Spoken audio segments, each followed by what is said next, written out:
dương tăng pi chập nông tây rồi bỏ Việt đá sông bay phân tầm nọ sân sàm là về trồng slực sầu đây có lúc chặt tục thà chỉ miền chỉ vật chẳng nào nông co nắng riêng tròn bị ba cho môi mệt đá vì một ngày tới một ngày cho môi nâng ca thôm lang chuôn mệt đá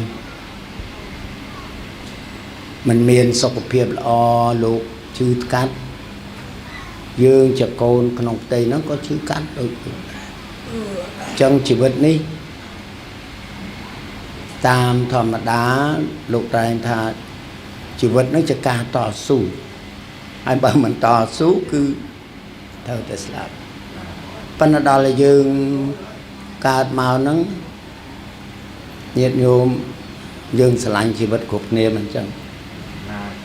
ម្នាក់ហ្នឹងស្រឡាញ់ជីវិតណាស់ខំតែតមថែតមមានឈឺមានកាត់បន្តិចបន្តួចប្រឹងណាស់ដោយសារខ្លាចសេចក្តីស្លាប់ប៉ុន្តែយើងកិច្ចអត់រួច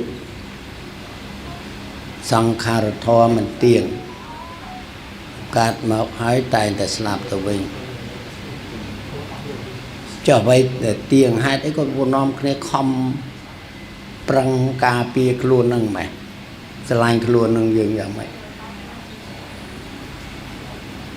ពីព្រោះសត្វក្នុងសង្សារវដ្តមានកម្មមកជាប់ជាមួយកម្មហ្នឹងគឺថាអំពើដែលយើងបានធ្វើពីជាតិមុនជាមេតមុនមកបតាមបរមត្ថធម៌ថាយើងវាអត់មានទេយើងនោះប៉ុន្តែមានវិញ្ញាណដែលជាសត្វមួយឆ្លងពីរូបមួយទៅរូបមួយតាមការកើតការស្លាប់នេះអញ្ចឹងយើងជាប់ជំពាក់នឹងរូបកាយខ្លាំងហើយព្រះសម្មាសម្ពុទ្ធព្រះអង្គថាម្នាក់យើងស្រឡាញ់រូបកាយប៉ុន្តែបើស្រឡាញ់រូបកាយយើងត្រូវធ្វើយ៉ាងម៉េចថាត្រូវដោះខាត់ឲ្យស្អាតដោះខាត់បើយើងលាបសាប៊ូលាបទឹកអប់បាននៅខាងក្រៅហើយការដោះខាត់ស្រឡាញ់ជីវិតនេះគឺត្រូវរកអ្វីជាទីពឹងអ្វីជាទីពឹងរបស់មនុស្សញាតិញោមសប្ថ្ងៃនេះដែលរស់នៅបច្ចុប្បន្ននេះគឺរស់នៅជាមួយបុណ្យពីរបុណ្យពីអតីតជាតិផ្សំជាមួយបុណ្យបច្ចុប្បន្នហើយជាមួយអកុសលកម្មនឹងមកជាមួយដែរអាក្រក់ក៏មកជាមួយអាល្អក៏មកជាមួយម្ល៉េះហើយបើថាយើងស្រឡាញ់ខ្លួនយើងនេះគ្រាន់តែដោះសាប៊ូសម្អាតខ្លួនហ្នឹងมันគ្រប់គ្រាន់ទេញោមគឺត្រូវរកអ្វីដែលការពារបើយើងទៅបោះតង់ក្នុងព្រៃយើងខ្លាចយើងបោះតង់ខ្លាចខ្លាមកចិត្តយើងត្រូវដុតព្រៃគប់ណាប់ដុតអុសគប់អីចឹងទៅការពារហើយបើយើងនៅក្នុងផ្ទះដោយក្រុងចេះអីមូសច្រើនយើងចង់មុងបាទបងអានឹងបានតែការពារ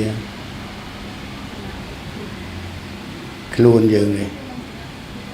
អ្វីដែលយើងត្រូវការពារគឺត្រូវ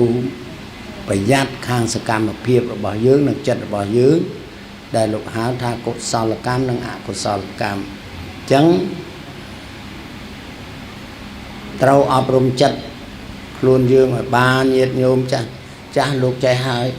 លោកបានទៅសុំសិលសាសិលលោកសមាទានសិលថាតមដុសខាត់អាត្មាដែលថាដុសខាត់នេះគឺដុសខាត់កំអែលគឺអកុសលកម្មអំពើអាក្រក់ដែលមិនត្រូវធ្វើអញ្ចឹងជួនកាលយើងទៅសុំសិលអញ្ចឹងទៅ មានសំណាងត្រង់ថាព្រះជាណាចក្រកម្ពុជាយើងមានពុទ្ធសាសនាជាប់តាំងពីដូនតាសូរ្យាវរ្ម័នចេះបានលោកយកពុទ្ធសាសនាចូលមកមុនដំបូងជាមហាយានហើយក្រោយមកចូលយើងកែទៅជាថេរវាទអានេះជាមានសំណាងធំទោះបីមហាយានក៏ជារឿងពុទ្ធសាសនាដែរចាអាត្មា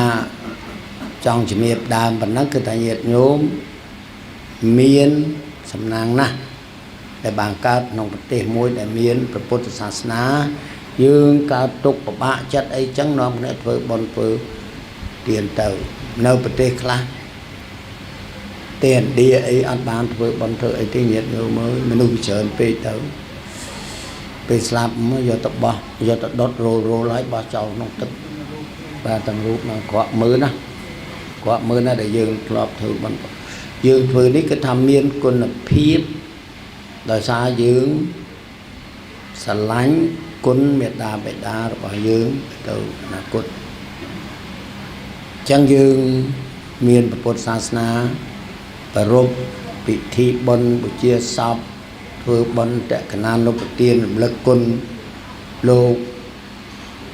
ហើយបង្ហាញកូនចៅជាមួយនោះដែលនៅតូចនោះធ្លាប់ទៅជាវប្បធម៌ជាតិផងជាប្រពៃណីពុទ្ធសាសនាផង